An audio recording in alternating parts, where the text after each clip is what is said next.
मुट्ठी भरन को और प्रभु ने किया विचार तो हाथ पकड़ रुक मिली कहे बात सुनो भरता हाथ पकड़ रुक मिली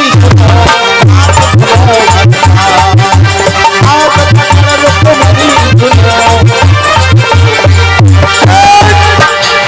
रुक मिली रस में विष क्यों घोल दिया रस में विष क्यों घोल दिया भगवान नाराज पहली बार भाई आज रुक्मिणी रस में विष क्यों घोल दिया सीधी मुट्ठी में खा लेता हमने बहुत भोजन करे बहुत छप्पन भोग करे लेकिन जो स्वाद चावल में तो इतना स्वाद हमें क्यों नहीं समझ में आई इसलिए हमने तीन ही लोग कहने थे तुमने रस में विष क्यों घोल दिया सीधी मुट्ठी में खा लेता रुक्मिणी जी बोली फिर कहते रहते तीन ही लोग दे देते बावन को तुम कहते रहते बोले सौगंध है ब्राह्मण चरणों की ब्राह्मण चरणों में रह लेता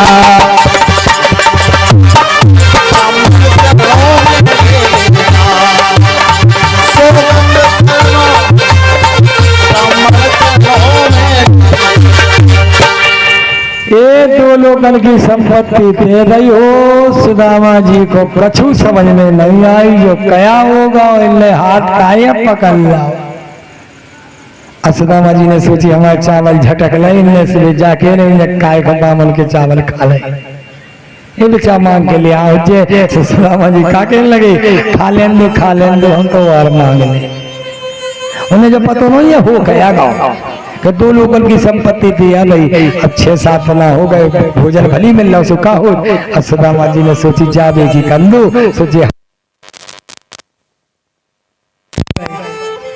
7वां दिन है तो भगवान की आशा में खड़े थे सुदामा तो ऐसे ही खड़े थे भगवान सुदामा जी बोले सब कुछ ही आते जी मांग नहीं सकते कोई दे दे तो ठीक है नहीं तो मांगत नहीं थे सुदामा जी बोले तो प्रभु अब हम चल वो जा रहे घर सो भगवान भी कम मजाक किया नहीं थी सुदामा जी को पता नहीं कि कुछ मिल आगा भगवान भी कम मजाक किया नहीं है भगवान बोले खड़े हो गए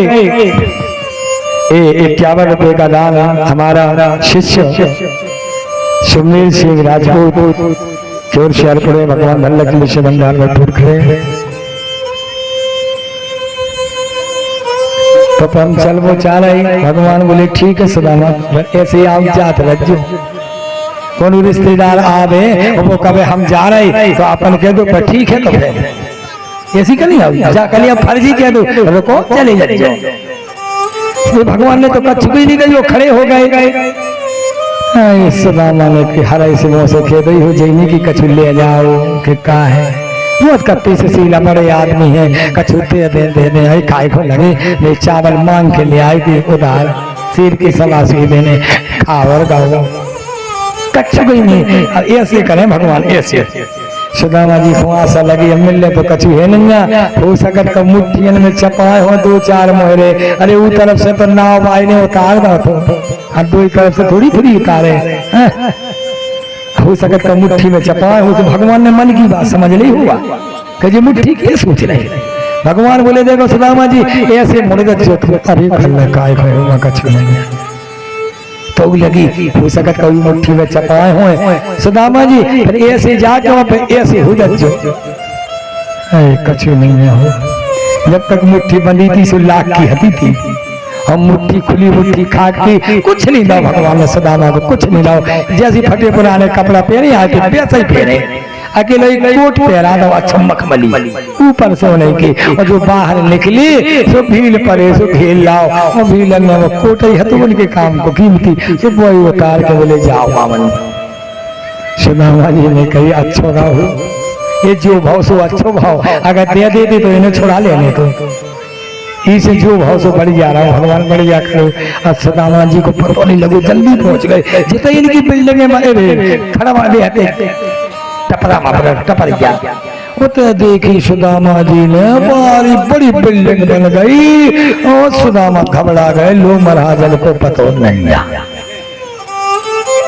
माँ ऐसे सुशीला चली आनी, देखो कि महाराज आ गई। महाराज तो यही हते, लेकिन सुशीला सेठानी बन गई, रानी बन गई। सोने का मंगल सूत्र और साड़ी सुंदर सज के सोने की थाली लेके आई, महाराज की आरती करवे। महाराज ने होते देखो जे कौन सेठानी में जानी हूँ कि हम जा रही हूँ बारिया बारिया पूछ भी ऐसी आई, सीधे सामने आई, निकल जाओ ऐसे हो, निकल जाओ निकल जाओ, ये निकल जाओ।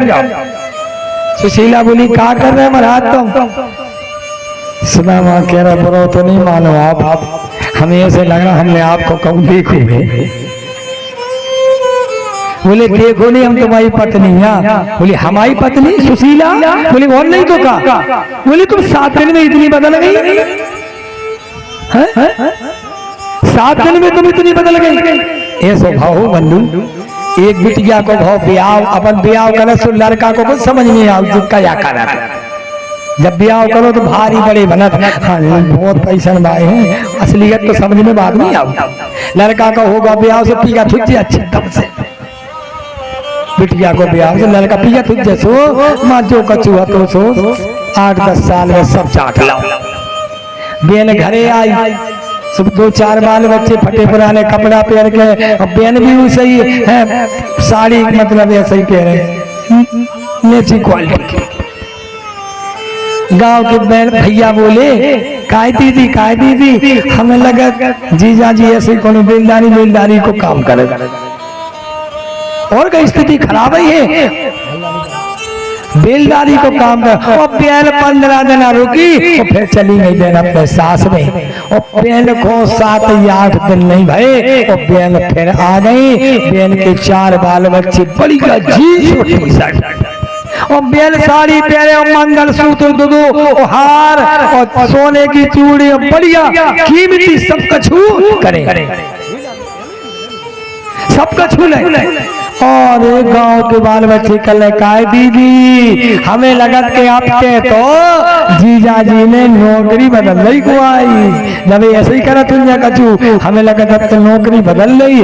दीदी बोली भैया हमने नौकरी नहीं बदल ली, जीजा जी ने नौकरी नहीं बदल ली, हमने जीजा जी के जब बदल लिया, हमने जीजा जी बदल ली। ऐसी सुशीला को हाल भाव।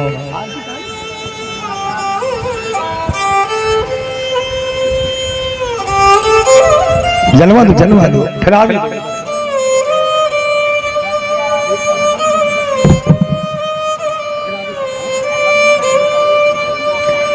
सुदामा जी बोली काई? बोली भगवान ने इतना दो कि 2 लोकल की संपत्ति घर में नहीं बन रही है।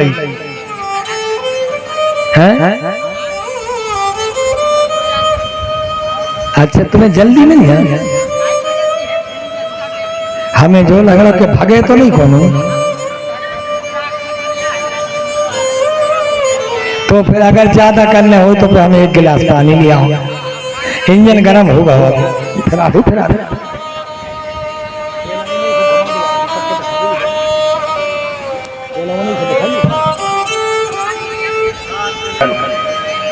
मांग वो हमारा कर्म है उत्तम, हमने अपना कर्म करो। हमें तुम्हारे 2 लोकल की संपत्ति से कुछ नहीं करने, हमारी जो भजन की परंपरा आती बेल चले। सुखदेव भगवान कहते राजा परीक्षित अब चले हम द्वारकापुरी में। भगवान के 56 करोड़ यदुवंशियों से खचाखच द्वारकापुरी भर गई। कबो कब परेशानी हुई है कि गर्मी लगत हुई, आते उलझ जाती जी, पर आदमी जब जाकर लगते महाराज तुम्हें कछु मेहनत करने नहीं या कछु नहीं करने, और पैसा किसी को नहीं मिलता है मेरे भाई बहन, कुछ ना कुछ होता है। सुखदेव भगवान कहते राजा परीक्षित बड़ी सुंदर कथा है। यादवों में कुछ बालक थे भगवान के नाती, और वे आए भगवान के नाती को नाम है सांब। सांब को पहनाई साड़ी, संत लोग आए थे सप्तऋषि द्वारका में, सांब को साड़ी पहनाई और पेट में बांधे कपड़ा, तो वे ले गए संतों के पास। देखो महाराज हमारी भाभी है, ई के लड़का हुज्जे के लड़की, संतों से मजाक कर दे, समझ गए? बोले मूर्खो, ना बेटा होगा ना बेटी होगी, जाओ मैं श्राप देता हूँ, तुमने हमारे संत समाज से मजाक करी, हमसे हंसी उड़ाई। जाओ इसके पेट में से जब कपड़ा छोड़ोगे तो लोहे का मूसल निकलेगा, सारे यदुवंश का विनाश कर देगा, ये मेरा श्राप है। सही कह रहे हैं, आज आखिरी दिन की कथा है, पर मौका मिलो नहीं मिलो, इसलिए कहो किसी से ज्यादा नहीं हंसी मजाक करो, हैं? मोह भी नहीं लगना चाहिए। हमसे भी कई बाल बच्चे ऐसे, मतलब उन्हें ज्ञान नहीं है, वो बात को नहीं लगना चाहिए। किसी से कभी मेरे भाई बहन इतनी मजाक मत करो कि उसके मुंह से कोई अपशब्द निकले। संतों ने श्राप दे दी, मुंह से वो छोड़ोगे कपड़ा, सासू लोहे को मुंह से निकलो। वसुदेव आदि ने कही कि अब क्या करें, श्राप लग गया यदुवंश को, अब क्या करें हम? एक काम करो, न रहेगा बांस न बजेगी बांसुरी, लोहे के मूसल को घिसवाओ और समुद्र में बहा दो। अब कहां से आओ, नोक बची सो समुद्र में फेंक दे, मछली ने निकल गई। होनहार हो तब तो जहाँ होना है, घास जम गई वह रज थी और मछली ने निकल ली, वो मछुआरे की आए, मछली को चीरा गया, उसमें नोक निकली, वो बहेलिया को मिल गई। जो चीज सही जगह पे पहुंचत अपने आप, आदमी बाद में पहुंचत, और मृत्यु पुलिया पे बैठी मिलत। हाँ, जितने एक्सीडेंट होने ही मौत पहले बैठी मिलत थे, मृत्यु बैठी मिलती। इसलिए मेरे भाई बहन, सुखदेव भगवान कहते राजा परीक्षित यहाँ धीरे धीरे करके शराब पीने लगे यदुवंशी, एक दूसरे को गाली गलौज करने लगे, मारा मारी होने लगी। धीरे धीरे करके महाराज यदुवंश समाप्त होने लगा।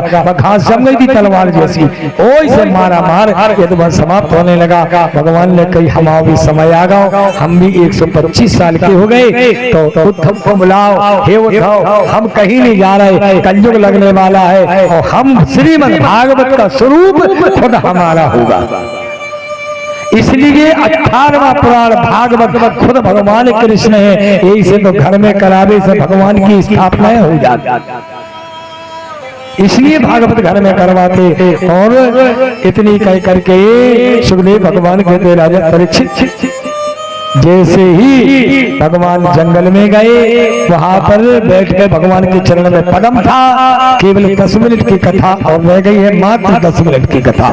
प्रसाद लेके जाए आप लोग, तो भगवान के चरणों में पदम था और बहेलिया ने वो पदम नहीं, आंख समझ के हिरण की मारी और फट गया पदम। भगवान ने पहुंचा, बहेलिया बोले प्रभु गलती हो गई हमसे गलती हो गई। बोले नहीं, हमने तुम्हें मारा था, तुम बाली थे, हम राम, आज तुमने हमें मार दिया, बराबर हो गए। सुखदेव भगवान कहते भगवान परम धाम को प्राप्त हो गए हैं। यहाँ सुखदेव भगवान कहते राजन, दत्तात्रेय जी ने 24 गुरु बनाए। सुखदेव भगवान बोले राजन तुम वज्र के हो चुके, लेकिन तुमने नाक से कोड़ ली थी, इसलिए नाक वज्र की नहीं भाई, तक्षक काटेगा तो नाक से काटेगा। महाराज जैसी राजा परीक्षित सुखदेव का पूजन करके गए, अपने शिवालय में गए, उन्होंने नाक में फूल लगाया, सूंघा, उसी में तक्षक ने डस लिया। जन्मेजय ने कहा मेरे पिता को काटने वाला तक्षक हम जिंदा नहीं छोड़ेंगे, हवन करेंगे। हवन किया, तक्षक इंद्र की फाटी से लिपट गया। जो जन्मेजय कहेगा, गुरु ने कहा बृहस्पति जी ने, जो जन्मेजय कहेगा उसको सांप काटने का भय नहीं होगा। ओम जन्मेजयाय नमः, ये बात कही। महाराज यहाँ सुखदेव भगवान का पूजन करके और राजा परीक्षित अपने परम धाम को मोक्ष को प्राप्त हो गए। बोले भक्तवत्सल भगवान की। चलिए मैंने पूरी कथा 12वें स्कंद तक की कथा श्रवण कराई। इसमें जो त्रुटियां हैं, कई गलती भी है हमारी, उत्तम भाई सब लोग बैठे हुए हैं, हम इतने भी विद्वान नहीं है कि कोनो छूटी नहीं हो कथा, ऐसी बात नहीं है। मैं आप लोगों से क्षमा चाहता हूँ। मैंने 335 अध्याय की कथा सुनाई, 18,000 श्लोकों की कथा सुनाई, और मैंने आप लोगों को 12 स्कंद की कथा सुनाई। मैंने आपसे एक निवेदन करे ना कि अगर मैंने किसी के बाल बच्चे को डांट दिया हो, डांटी है, किसी के बच्चों को डांट दिया है, तो बुरा मत मानना मेरे भाई बहन। हमें भी कष्ट होता है कि आप लोगों को अब कब मिल रहा है पता नहीं, इसलिए मैं आप लोगों से कहूँगा, वास्तव में हम ये सोच के आए थे कि हम प्रतिदिन ललितपुर जाएंगे, हम यहाँ नहीं रुकेंगे, कथा के टाइम आ जाएंगे, लेकिन आप लोगों का स्नेह, हम यहाँ से घर तक नहीं गए। मेरा कहना है आप लोगों से, ग्रामवासियों से, छूटते नैया नेह